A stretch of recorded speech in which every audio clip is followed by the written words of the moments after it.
MADZABUDZABU KUNENE recognized the police officer who shot him in the leg during a protest in June. He says the officer knew him too because he is a longtime community and HIV activist. The self-employed father of 5 is now an amputee.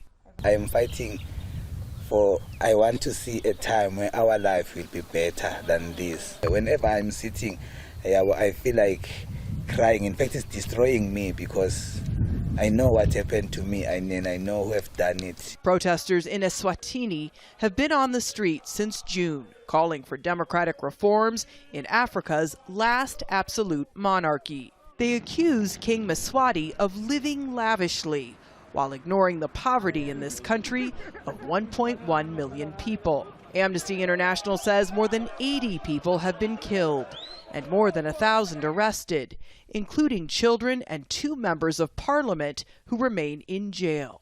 The government says 37 people have died. The deputy prime minister says the protests have caused $68 million in damages and economic losses. People haven't been able to go to work. Businesses have been shuttered. Schools have been closed indefinitely. The government says it hasn't been able to deliver food to the needy or mental health services due to the unrest. Deputy Prime Minister THEMBA MASUKU says King Mswati will have a dialogue with all sectors of society once the violence ends and COVID-19 is over.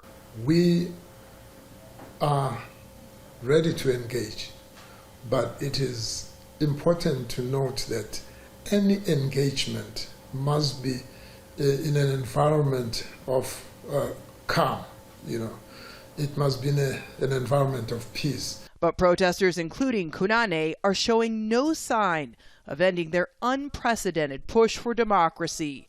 35 years after gaining independence. I will fight until, if it's possible, they will cut another leg. And if I still have hands, they will cut the hands until they cut my heart, because that is where I'll stop living or breathing. So I will not stop. The government says it will continue to restrict access to social media and ban protests it sees as a security threat in order to restore the peace. Natasha, Ghoneim, Jazeera, Mbabane, Eswatini.